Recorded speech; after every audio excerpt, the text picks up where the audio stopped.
एक बार फिर से स्वागत है आप सभी का हमारे YouTube चैनल में। हम अपने टॉपिक में पढ़ रहे थे विशिष्ट बालक, और विशिष्ट बालकों में हम प्रतिभाशाली बालक पढ़ चुके हैं। आज हम पढ़ेंगे पिछड़े बालक। काफ़ी दिनों से आपके सामने आना हुआ है क्योंकि मैं बिजी था। हम पढ़ेंगे पिछड़े बालक यानी बैकवर्ड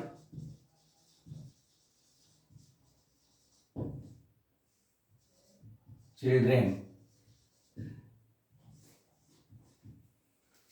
पूर्व में मैं आपको बता चुका हूं विशिष्ट बालक में वे सभी बालक आते हैं जो सामान्य बालकों से भिन्न होते हैं, अलग होते हैं। कुछ भी अलग होता है उनमें, चाहे वो शारीरिक दोष के कारण हो, मानसिक दोष के कारण हो या फिर किसी और कारण से हो, वे अपने आप में विशिष्ट बन जाते हैं। जैसे आप और हम मुख्य रूप से सामान्य श्रेणी के हैं।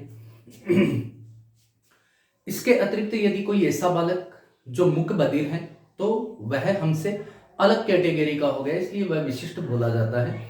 हमारी आईक्यू लगभग सामान्य औसत जो होती है वो 100 से 110 से होती है, लेकिन यदि इससे ऊपर है तो वह उसे विशिष्ट बनाती है, और यदि इससे नीचे है तो वह भी उसे विशिष्ट बनाती है। इसी आईक्यू के आधार पर हम प्रतिभाशाली बालक पढ़ चुके हैं, और आज हम पढ़ेंगे पिछड़े बालक। पिछड़े बालक होते क्या हैं? तो सबसे पहले हम पिछड़ने का अर्थ देख लेते हैं। इस पिछड़ना का अर्थ क्या होता है? पीछे रह जाना, पीछे रहना, यही इसका अर्थ है। यानी हमें मूल रूप से पिछड़े हुए शब्द का या पिछड़ना शब्द का अर्थ हमें जानना है। तो पिछड़ेपन का अर्थ होता है पीछे रहना। इसके अलावा हम इसे बोल सकते हैं कम होना, या हम इसे बोल सकते हैं निम्न स्तर का होना। जैसे हमारे संविधान में पिछड़े हुए वर्ग का भी प्रावधान है। तो क्या है वो कारण? यानी कि जो सामान्य श्रेणी के व्यक्ति जो हैं, जिनका एजुकेशन लेवल अच्छा है, इकोनॉमिक लेवल अच्छा है, सामाजिक सांस्कृतिक दृष्टि से वह पार्टिसिपेट करते हैं समाज में, उन्हें अच्छा स्थान प्राप्त है, यानी वो कौन हो गए? सामान्य वर्ग के लोग हो गए। लेकिन इस वर्ग की तुलना में जो शैक्षिक, आर्थिक और सामाजिक दृष्टि से निम्न स्तर के हैं, या उनसे कम हैं, या फिर उनसे पीछे हैं, अर्थात उनसे पिछड़े हुए हैं, तो वो क्या है? पिछड़ा हुआ वर्ग है। वही हम बात कर रहे हैं एजुकेशन की। तो एजुकेशन में जो एक लेवल होता है सामान्य रूप से 100 से 110 की आईक्यू वाले वर्ग का, तो ये जो सामान्य बालक कहलाते हैं, या फिर जो कक्षा में सामान्य तौर तरीकों से पढ़ते हैं, सीखते हैं, अपना एक लेवल के अनुसार काम करते हैं, वो पीछे नहीं होते, वो सामान्य श्रेणी के बालक कहलाते हैं। लेकिन शैक्षिक दृष्टि से, क्योंकि हम बात किसकी कर रहे हैं? शिक्षा की, तो शैक्षिक दृष्टि से या शिक्षा के क्षेत्र में जो इन सामान्य बालकों से पीछे रह जाता है, उनसे शैक्षिक स्तर पे कमजोर होता है, कम होता है, या इनकी तुलना में निम्न स्तर का होता है, वे क्या कहलाते हैं? पिछड़े बालक कहलाते हैं। जैसे हमने वर्ग की तुलना की, वर्ग यानी जाति की तुलना की, समाज के वर्गों की बात की, तो सामान्य वर्ग के वे लोग जो शैक्षिक, आर्थिक, सामाजिक, सांस्कृतिक दृष्टि से सुदृढ़ हैं, समाज में उनका अच्छा स्थान है, वो सामान्य वर्ग में शामिल है। और इनकी तुलना में जो वर्ग पिछड़े हुए हैं उन्हें हम पिछड़ा वर्ग बोलते हैं। वही बात है, वो समाज की बात है, और यहाँ पे बात हो रही है शिक्षा की। तो शिक्षा के स्तर में जो बच्चे एक धारा प्रवाह रूप में पढ़ते हैं, निरंतर प्रोग्रेस करते हैं, किसी क्लास में रुकते नहीं है, आगे आज 8th में, अगले सेशन में 9th में हो जाएंगे, उससे अगले सेशन में 10th में हो जाएंगे, रुकते नहीं है।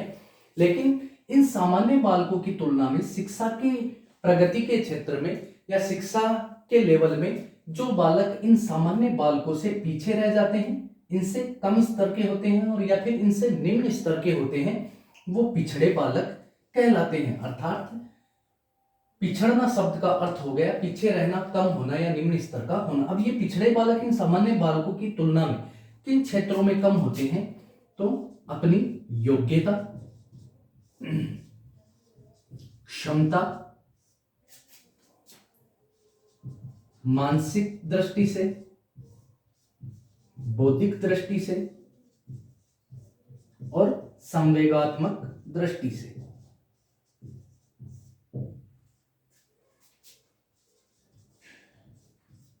दृष्टि से जो सामान्य बालकों से पीछे होते हैं।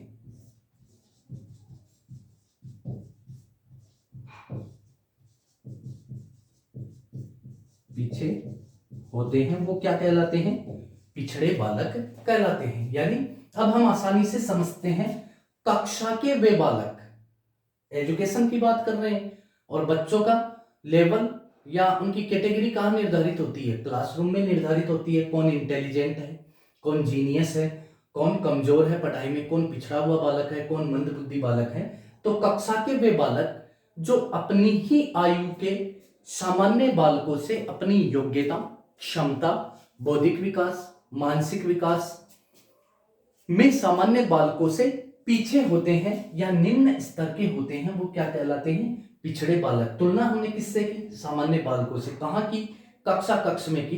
तो कक्षा के वे बालक जो अपनी ही आयु के, यहाँ पे आयु का होना भी आवश्यक है, समान आयु का, अपनी ही आयु के सामान्य बालकों से अपनी योग्यता, क्षमता, मानसिक स्तर, बौद्धिक स्तर और स्वयंगात्मक दृष्टि से जो इनसे पीछे होते हैं वो क्या कहलाते हैं?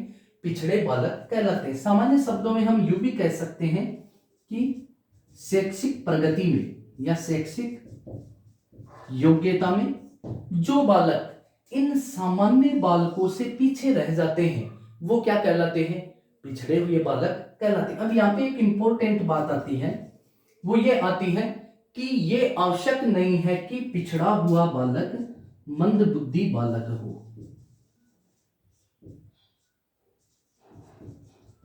यहाँ पे ध्यान देने योग्य बात है, क्या पिछड़ा बालक मंदबुद्धि का होता है? तो इसका आंसर होगा नहीं। क्यों? ये आवश्यक नहीं है कि पिछड़ा हुआ बालक मंदबुद्धि का होता है। इनकी आईक्यू का ही लेवल अलग अलग है। यहाँ पे आपको मैं पहले ही बता देता हूं कि पिछड़े बालकों की आईक्यू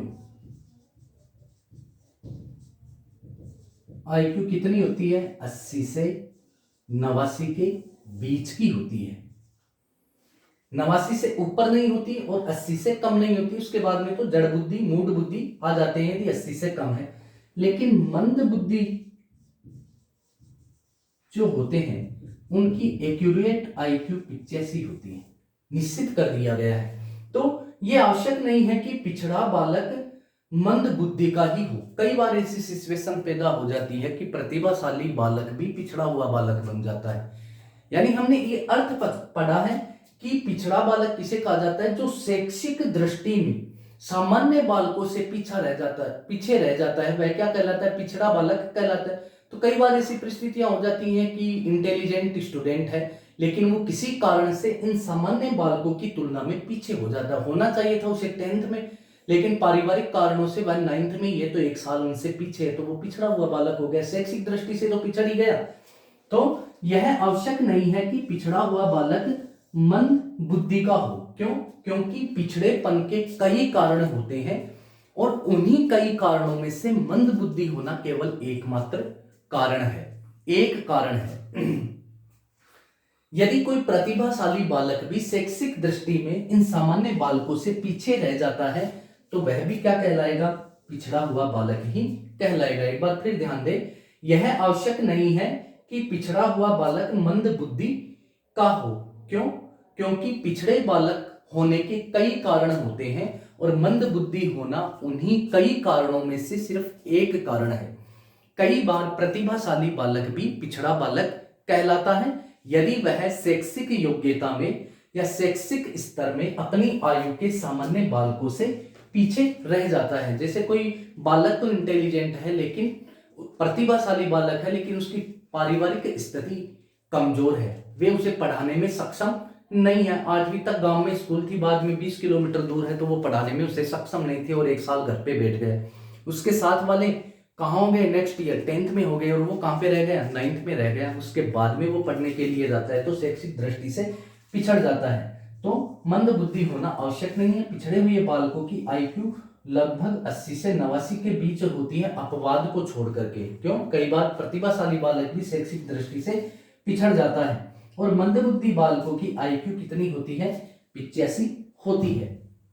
ये दोनों प्रश्न पूछे जा चुके हैं रिट में।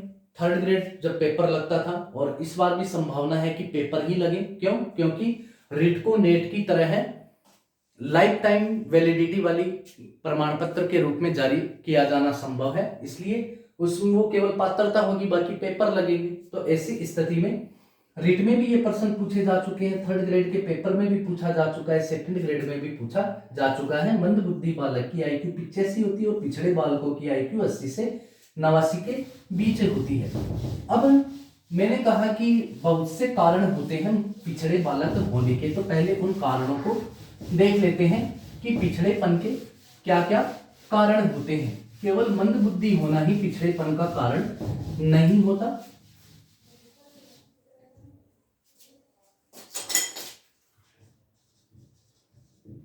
पिछड़ेपन के कारण, तो इसमें जो पहला कारण है वो ये आएगा, शारीरिक दोष के कारण।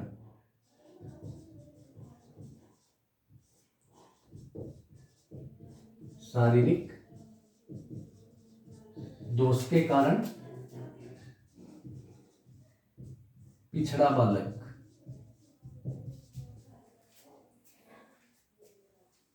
पिछड़े बालक के क्या क्या कारण होते हैं या पिछड़ेपन के क्या कारण हैं। तो सबसे पहला कारण है शारीरिक दोष के कारण पिछड़ापन। तो शारीरिक दोष हम अनुमान लगा सकते हैं कि शारीरिक दोष क्या क्या होते हैं। तो इसके अंतर्गत मुख्यतः वे बालक आएंगे जो मूक बधिर हो। अब इनकी आईक्यू तो ठीक है, लेकिन ये बच्चा बोल भी नहीं पाता और सुन भी नहीं पाता, तो कक्षा में क्या सीख पाएगा, अपने आप ही पिछड़ गए। इसके अलावा बहरापन, बोल तो पाता है लेकिन सुन नहीं पाता, इसलिए वह अन्य बालकों से पीछे हो जाएगा। इसके अलावा ऊंचा सुनना, इसके अलावा कम दिखाई देना, दृष्टि दोष हो तो, इसके अलावा तुतलाना, हकलाना, ये सब क्या है, शारीरिक दोष है। इसके अलावा अपंगता,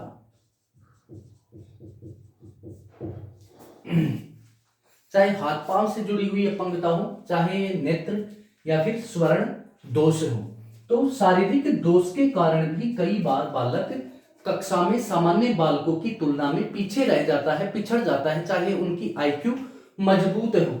अब इस मूक बधिर बालक की आईक्यू तो ठीक है, लेकिन ये ठीक से अध्यापक जो पढ़ा रहा है वो सुन ही नहीं पाता है, और सुन नहीं पाने के कारण उसे ठीक से ग्रहण नहीं कर पाता, और उसका परिणाम ये होता है कि ये सामान्य बालक की तुलना में पढ़ाई में पीछे रह जाता है। बहरापन भी यही कारण है।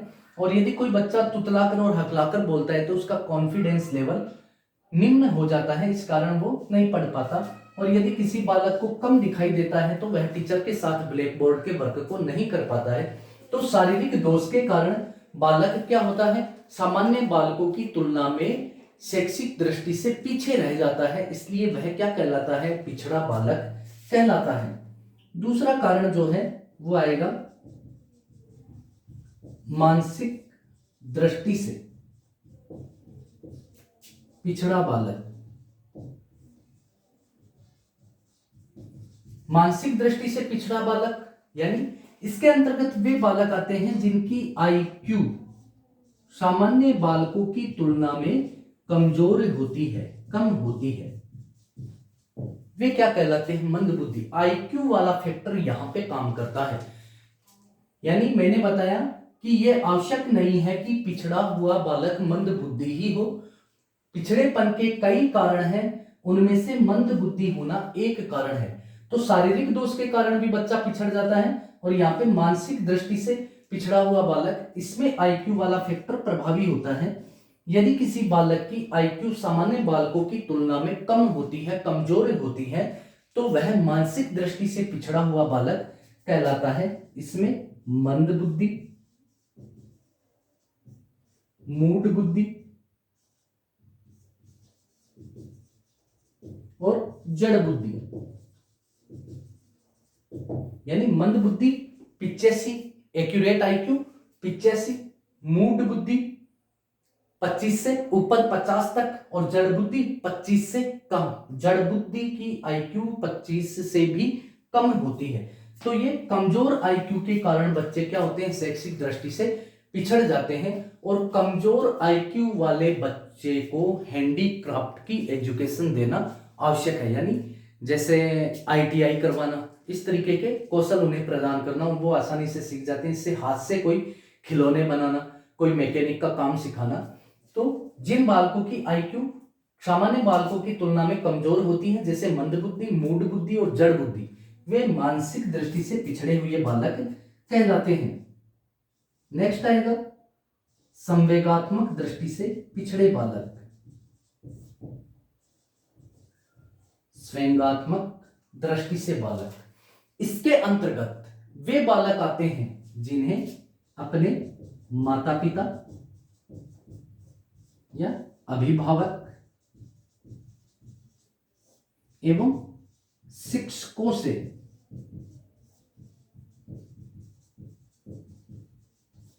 पर्याप्त स्नेह यानी प्रेम व सहानुभूति प्राप्त नहीं होती,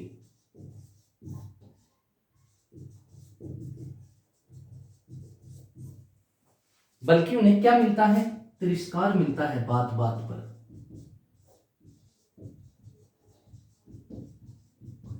वे स्वयंगात्मक दृष्टि से पिछड़े बालक कहलाते हैं। स्वयंगात्मक दृष्टि से पिछड़े हुए बालकों की श्रेणी में कौन आते हैं, ऐसे बालक जिन्हें अपने माता पिता, अभिभावक, संरक्षक एवं शिक्षकों से पर्याप्त प्रेम व सहानुभूति प्राप्त नहीं होती, बल्कि उन्हें बार बार तिरस्कार व अपमान का सामना करना पड़ता है। परिणाम स्वरूप उनमें निराशा, भग्नाशा, कुंठा,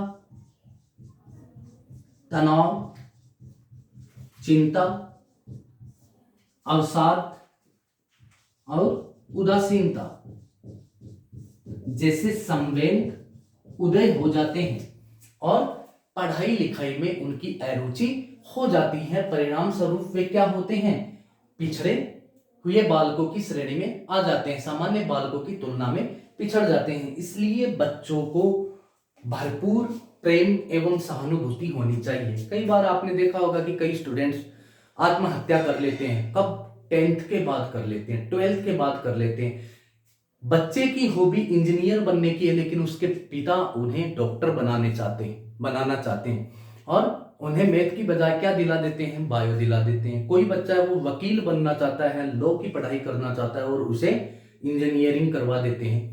तो ऐसी स्थिति में उनमें तनाव, कुंठा हो जाती है। बच्चों की जिस सेक्टर में रुचि है, हमें उन्हें साथ लेकर चलना चाहिए। कई वाकये होते हैं ऐसे, इस प्रकार से बच्चे कुंठा में आकर के सुसाइड कर लेते हैं, और यही कारण होता है कि स्वयंगात्मक दृष्टि के कारण भी, यदि स्वयंगात्मक स्थिति ठीक नहीं है तो बच्चा कक्ष में समायोजित नहीं हो पाता है, और वो शैक्षिक दृष्टि से पिछड़ जाता है। ऐसे बच्चे जिन्हें उन्हें अपने माता पिता का, अभिभावकों का एवं शिक्षकों का पर्याप्त प्रेम व सहानुभूति प्राप्त नहीं होती, केवल उन्हें तिरस्कार प्राप्त होता है, उन बालकों में निराशा, भग्नाशा, कुंठा, तनाव, चिंता, अवसाद, उदासीनता जैसे संवेग विकसित हो जाते हैं, और वे सामान्य बालकों की तुलना में पिछड़ जाते हैं। क्यों? क्योंकि उन्हें पढ़ाई लिखाई में अरुचि उत्पन्न हो जाती है। नेक्स्ट आता है शैक्षिक दृष्टि से पिछड़े बालक। ये शारीरिक दृष्टि से भी स्वस्थ होते हैं, मानसिक दृष्टि से भी स्वस्थ होते हैं, किंतु शिक्षा के क्षेत्र में पिछड़ जाते हैं। क्यों? ऐसे बालक जो पारिवारिक समस्या या स्कूल की समस्या के कारण पढ़ नहीं पाते। कई बच्चे जो होते हैं पढ़ना तो चाहते हैं, किंतु गांव में या आसपास में गवर्नमेंट स्कूल नहीं होती और उनके माता पिता उन्हें प्राइवेट स्कूलों में पढ़ा नहीं पाते। परिणाम स्वरूप ये बच्चा शैक्षिक दृष्टि से पिछड़ जाता है, अपने आयु की बालकों की तुलना में पीछे रह जाता है। और स्कूल की समस्या, निश्चित दूरी पर विद्यालय न होने के कारण भी ऐसे बच्चे शैक्षिक दृष्टि से पिछड़ जाते हैं। अगला कारण आता है इसमें वातावरण व परिस्थिति के कारण पिछड़ा बालक। इसमें दोनों कारक आते हैं, मुख्यतः सामाजिक सांस्कृतिक व्यवस्था के कारण कई बच्चे स्कूल नहीं जा पाते। जैसे हम अपने भारतीय समाज को आज से 30 साल पूर्व ले जाएं या स्वतंत्रता से पूर्व ले जाएं तो जाति का बंधन इतना कठोर था कि केवल उच्च वर्ण के व्यक्तियों को ही शिक्षा का अधिकार प्राप्त था, वो ही पढ़ने के लिए जाते थे। निम्न वर्ग के बालक स्कूल में पढ़ने के लिए नहीं जाते थे और यदि जाते भी थे तो उनका एडमिशन नहीं लिया जाता था। उच्च वर्ण के लोग उन्हें पास नहीं बैठने देते थे। संविधान लागू होने के बाद भी लगभग 5-10 वर्षों तक ऐसी समस्याएं उत्पन्न हुई थी। तो वातावरण व परिस्थिति के कारण, यानी ऐसी सिचुएशन, समाज की ऐसी परंपराएं जिसमें सामाजिक व सांस्कृतिक व्यवस्था के कारण कोई बालक शिक्षा प्राप्त नहीं कर पाता है और वह पिछड़ जाता है। और इसमें पारिवारिक कारण भी आता है, परिवार की आर्थिक स्थिति कमजोर होने के कारण भी बालक स्कूल नहीं जा पाता, यानी परिस्थिति नहीं जा पाता, या फिर शिक्षा के अभाव के कारण बच्चा स्कूल नहीं जा पाता। तो ऐसी स्थिति के कारण वह पिछड़े हुए बालकों की श्रेणी में आ जाता है। तो ये थे पिछड़ेपन के कारण, शारीरिक दोष के कारण, मानसिक दृष्टि के कारण, स्वयंगात्मक दृष्टि के कारण, शैक्षिक दृष्टि के कारण व वातावरण व परिस्थिति के कारण। इन कारणों से बालक शैक्षिक दृष्टि से सामान्य बालकों की तुलना में पिछड़ जाता है और वह क्या हो जाता है, एक योग्य होने के बावजूद भी वह उचित शिक्षा प्राप्त नहीं कर पाता और वह पिछड़े बालकों की श्रेणी में आ जाता है। आज के लिए बस इतना ही। कल हम पढ़ेंगे पिछड़े बालकों की पहचान कैसे की जाए और पिछड़े बालकों के लिए शिक्षा व्यवस्था कैसे की जाए।